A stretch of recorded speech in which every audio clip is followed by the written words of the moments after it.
What's up, YouTube? Poor Man Podcast back with another video. Today's video is going to be Derrick Jaxn's confession. Okay, for those who don't know, Derrick Jaxn is he's a huge influencer. Okay, and what he does is he panders to women. He tells them everything is okay and everything that they do is justified. All right, now before I get to the video, I got to do the YouTube stuff. The goal is 20,000 subscribers by June. It's a crazy goal. It's a big goal, but it's my goal. The only way y'all can help me get to my goal is if you give me the HBO special. Do you know what the HBO special is? That's the Help a Brother Out special. All right, so go on and help a brother out. Hit the like and subscribe button for more content. I'm going to give y'all a second to do that. All right, now let's get to it. I'm going to do the full video of Derrick Jaxn's confession. Let's start it now. What's going on, guys? Derrick Jaxn here, and today I am joined by my lovely wife, Danae, and we just wanted to address a couple of things. You know, we understand that some of you may have already heard, maybe not, that this chapter of our marriage is one that was preceded by a marriage that I completely failed. And I would say it just started around August, maybe September of last year. But, you know, a lot has been said already about what was the cause and all that other stuff. Some of it is true. Some of it is completely false. But the truth is, and I'm saying it here now, is that Derrick Jaxn was involved with other women outside the marriage. And by involved, I want to be clear, I'm not talking about just casually kicking it, maybe a lunch or something like that. I'm talking about as serious as sex, to sexual flirtation and meeting up and that kind of thing. And some things that otherwise may be considered okay by some in terms of like just chatting or checking on people or being checked on by people that I've had a previous encounter with. But without my wife's knowledge of it and with us having a sexual history, all of it falls under the umbrella of inappropriate, cheating, affair, stepping out. Okay, before we go too far into this video, okay, I do want to say that this is a human nature channel. When I say red pill content, I don't only speak about female human nature, I speak about male human nature. I do emphasize on female human nature a little more because a lot of the things that females get away with in society are not seen as bad and are not seen as criminal as the things that men do that are bad. For example, plenty of women will marry men for their money, take 50% of everything they've ever worked for and walk away. And that's just manipulation. I believe that should be enforced just like any other criminal offense where you're taking advantage of other people. With that being said, we do have to look at this in a red pill standpoint. And I am going to look at both the male and the female part of this. With that being said, the female part of this is men, you do have to watch out who you have sex with and who you get involved with, because women can be spiteful. Since women are not as physically strong and as physically aggressive as men, they use manipulation to get their way. For example, the woman who came out on Derrick Jaxn about this video, what could have possibly been her motivation? I'm assuming that they had some sort of relationship. She found out that he wasn't going to leave his wife for her, and out of spite, she went to the tabloids and she exposed him because she wanted to destroy his image.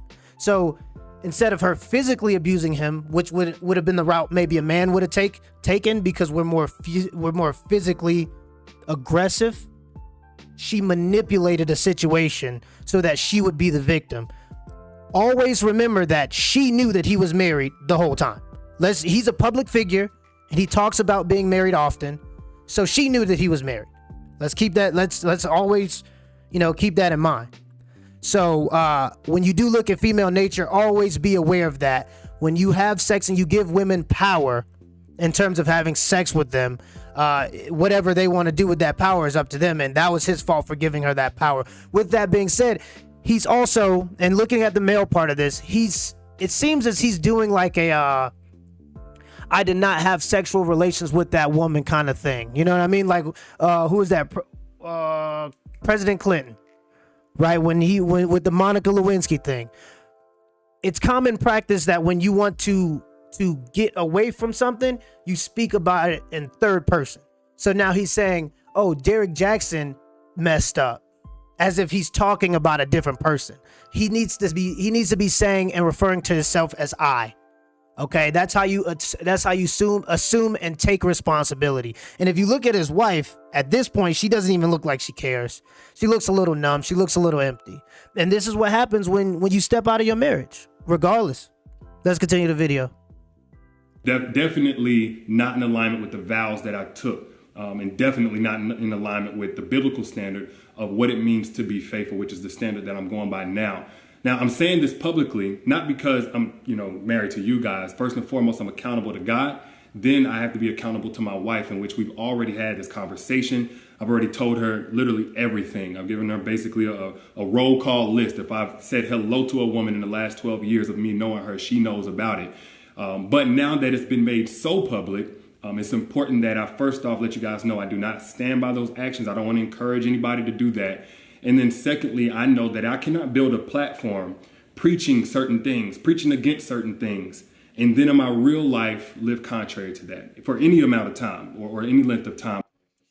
And that's my biggest problem with this whole situation, okay?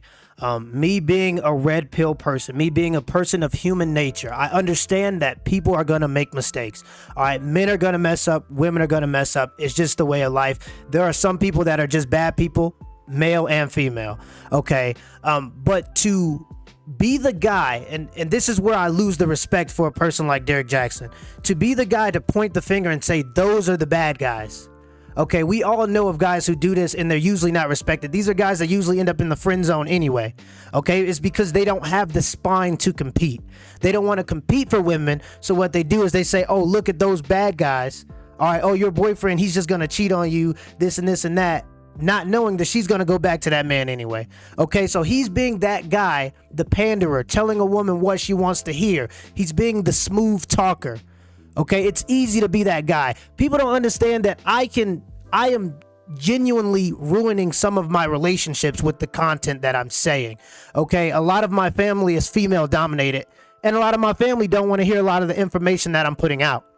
It's tough information to hear, and I understand it because it isn't something that you've heard your whole life, and it's something that goes against everything you believe. You start to believe because you've been told that everything a woman says is right, that everything you do and everything you say is right. And when I have to tell aunts and cousins and just younger siblings, this and this and that you as a woman have to understand certain things about men, and men aren't going to act how you want them to act. This is how we act. Sometimes it gets heated, and that's something that I take, and the flack that I take, because I want to make a contribution to better the relationships between men and women in the world, not only in America, but in the world in general. And it's going to have to take an understanding. But for that understanding to happen, women are going to have to be told what they're doing wrong so they can fix it. People like Derrick Jaxn, they tell them what they want to hear. People like Steve Harvey, because his audience is female dominated, they tell them what they want to hear so that they can keep buying books, so that they can keep coming to shows. Okay, but you see that it's a wolf in sheep clothing, because he's just like all the other guys that he was preaching. Ladies, stay away from these kind of guys. If your man do this and that, stay away from him. Oh, you too good for him. Stay. But now that he's cheated on his wife, he wants his wife to stay. What happened to all the advice he was giving all the other ladies for the past 5 years? Let's continue the video. To any extent, and think that I can't be held accountable.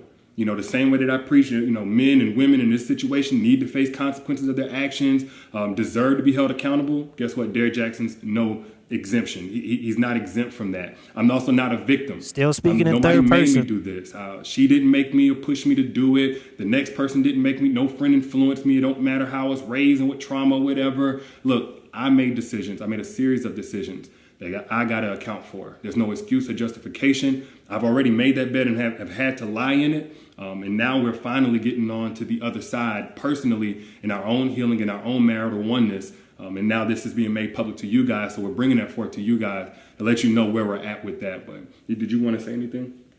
Yes. So I do want to just add that I agree with what he just said. There is no justification for bringing other women into our marriage on any level. And it was unacceptable. Mm-hmm. And it's not something that I tolerate or that we tolerate moving forward. And when I've been flooded again with messages and these things and about, I need to leave or why haven't I left? And the answer is, when I found out about it, I left. I did not hesitate or waste time to do so. And I stayed gone. No matter how many times he came, I stayed gone. and stood firm on, I am not coming back. And I did not come back until I seen a shift and a change in his mentality, in how he carried himself, and how he presented himself, and in conversations that we were able to have that we had never been able to have in just 12 years of knowing each other. And when we were able to have these dialogues, said, okay, Lord, this is something that you've had your hand on. And this was with me being completely removed from his life. And him pursuing God, continuing to pursue God, and continuing to eliminate these things that led up to the catastrophe that you guys are seeing for the first time. So there's nothing out there right now that is information that I don't already know about or haven't known about. And so this is not something that is new.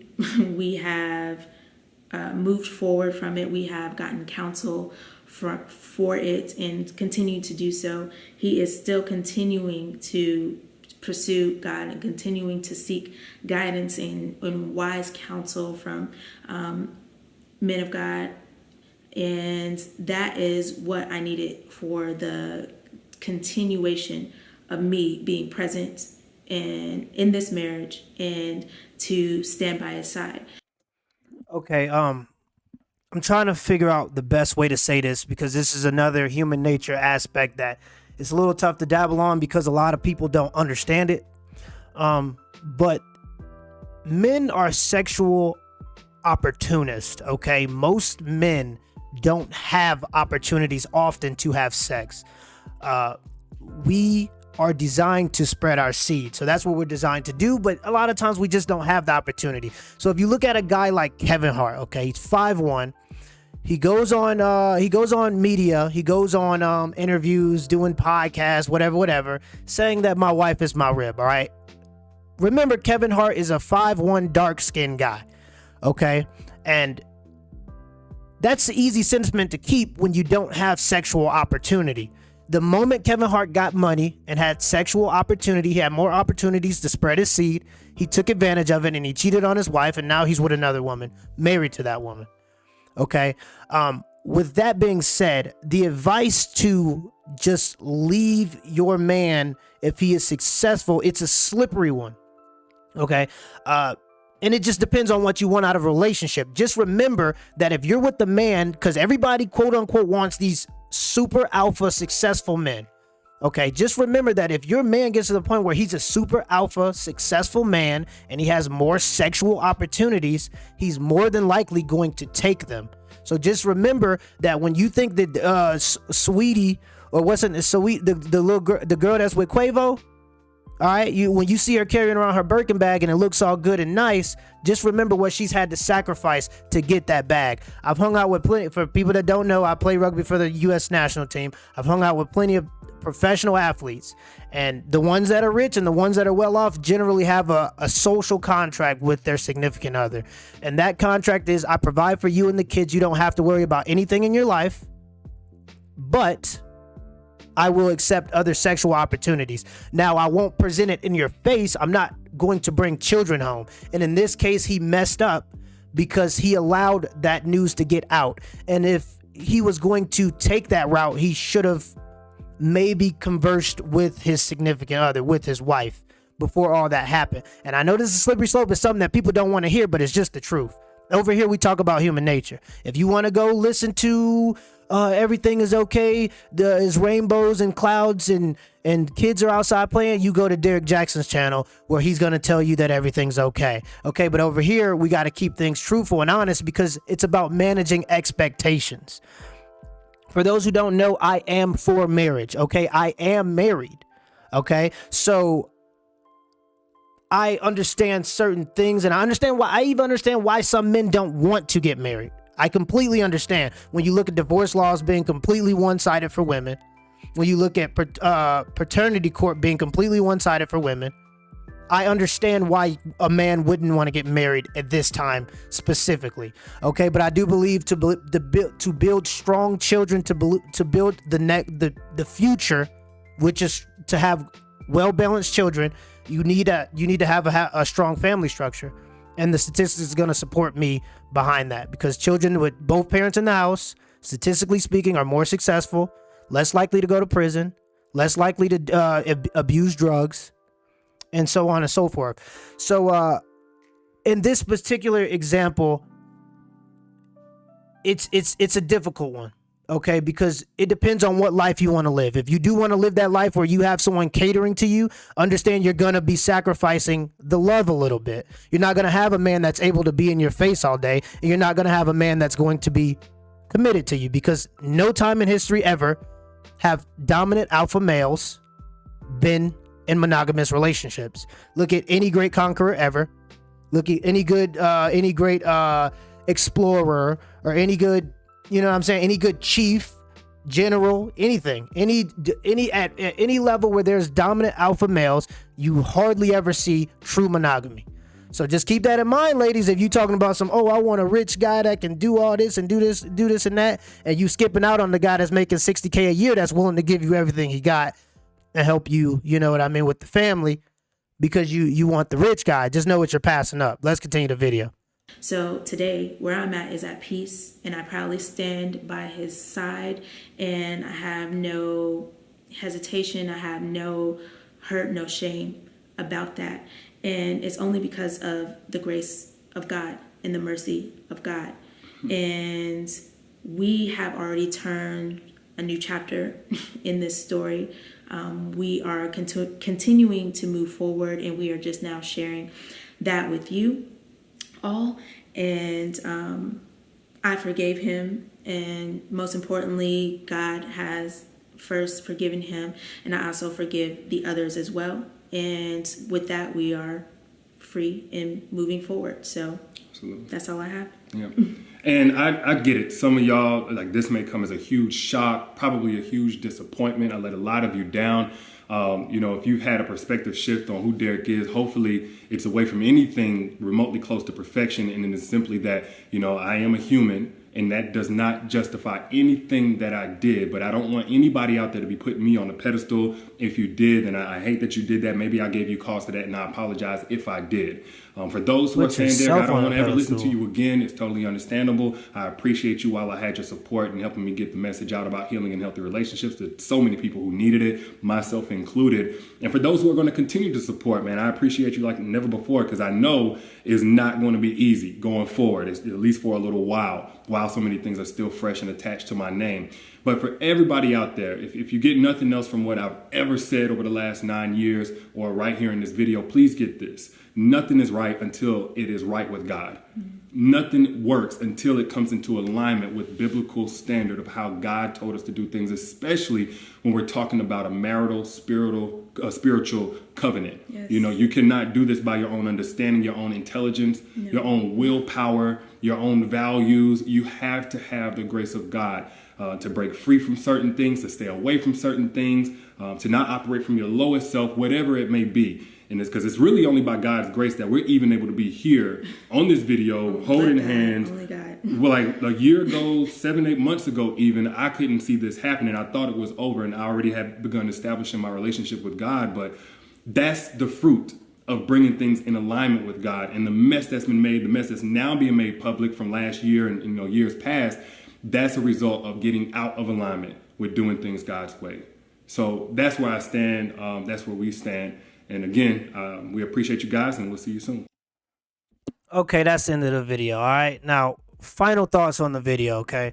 The end kind of frustrated me a little bit more. But this is what you get when you want people to tell you you're right all the time. Okay.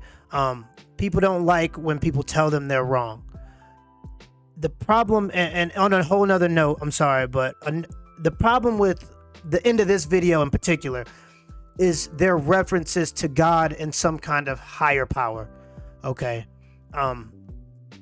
I take offense to that personally, because I've had personal experience with people in my life that have committed and married pastors that have devoted 20 years, 25 great years of their life only to be dropped, only to be divorced because the pastor was messing with somebody else outside of what he was supposed to be doing. So when you blame God or assume that God is going to fix your relationship, you're ridding yourself of responsibility. You have to take self-accountability for the things that happen in your life, regardless of if it happened to you or you are the one that caused it. So, for example, the wife right now, she could do one or two things. She could say, how can I avoid this situation again? Or she can say, and that would be taking self-responsibility. Or she could say, well, God's gonna fix it. Okay. The problem with doing the second thing, and the same thing with Derrick, because that he's doing the God thing right now. He's trying to put the blame on God, which is ridding himself of responsibility in the situation. The problem with that is now you are relying on some quote unquote supernatural force, and it is what it is. You could believe, you could be religious, you could be not, whatever it is, but you always have to take self-responsibility. Okay, you have to take self-accountability because you are the only thing you can control in the world. All right, there's always going to be things that are going to pop up and happen, good or bad, but you have to take the responsibility in yourself to change something that you're doing that causes you to be in certain situations. So if you've been with 6-7 different people that have cheated on you, who's the common denominator in there? What's the common cause? Who is the thing that's been in every equation? It's usually you. So it's probably something you've done. Maybe it's trauma. Maybe you're attracted to people who act a certain way that tend to be cheaters, but you always have to look inside of yourself to find the answer to those questions. Okay. And this is just the old church boy game. This is the old church boy game. Be careful of this spiritual, religious, over religious thing, male or female, because females use it too. Let's make that be known. Women love to use the whole Bible, the whole God thing to get out of situations, all right? It's a way to get out of sticky situations. So always be careful when you got another person talking about they spiritual and this and that when it comes to your relationship. When it comes to the relationship, it's you and me. We can have a God. God is definitely, if that's what you believe, he could be a part of the situation. But when you do something, you take the responsibility for it. I don't want to hear nothing about God. All right, because God ain't had nothing to do with Derrick laying down with that woman. That was Derrick's choice. All right, the devil ain't had nothing to do with that. That was Derrick's choice. Just let that be known. Till next time.